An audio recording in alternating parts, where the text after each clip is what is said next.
Hey yo, what is going on guys, Cash and Clean here, and for today's video I just wanted to go over the best possible empowered gems that you can go for in this game as of right now. I do want to apologize for the lack of uploads, but I can't really do much about that, and I'll still work on the episodes for the new series for Road to Rank 1. But anyway, let's just get straight onto the video. I'm going to talk about cosmic gems first because these are actually very specific to their own. Like, you can't get a Pyro Disc cosmic gem type thing. So the best two that you can get for the cosmic gems, for the empowered ones, is Vampirina Vanquisher. This one will give you movement speed, which is going to be really good. That's the main one people use this one for, and as well as you get some HP every time you deal damage to an enemy. Or not damage, but you have to deal a crit hit is what it says on here. The crit hit pretty much makes it so you get the movement speed, and then from there the next hit will be the health stealing part. I'm just going to kind of switch classes here. I kind of remember these off the top of my head. I just know which class has which gem. So the Berserk Battler is going to be the other good one. This is going to increase your light and your attack speed, so this is going to be really good for fighting bosses.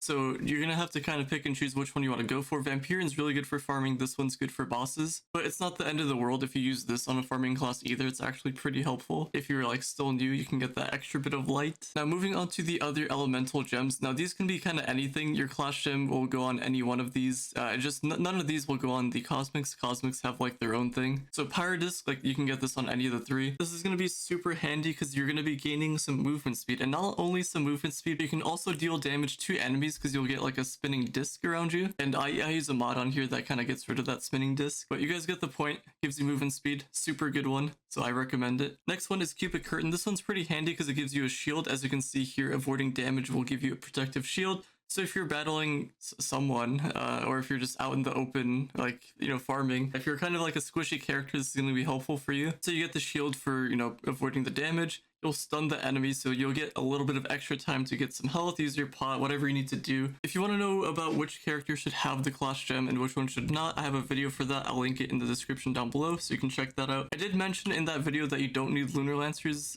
class gem, but you can. I would go for it if you want to do extra damage. Anyway, let's just move on here. Next one I want to talk about is this Stinging Curse one. Now, this isn't like a super standout must-have one, but it is pretty good. This is only helpful if you're fighting an enemy for a long time. So as you can see here, if you deal damage, it kind of just applies damage over time, if that makes sense. So say this was an enemy, I hit it, and then without doing anything, it'll start taking damage a little bit over time. It's very little, but it, you know, a little bit helps. So if you do want to get that extra bit of damage, if you're still kind of weak, you could use this one. Kind of a handy one to have. The next one I'm going to mention is Explosive Epilogue. Now, you can kind of go 50-50 with this.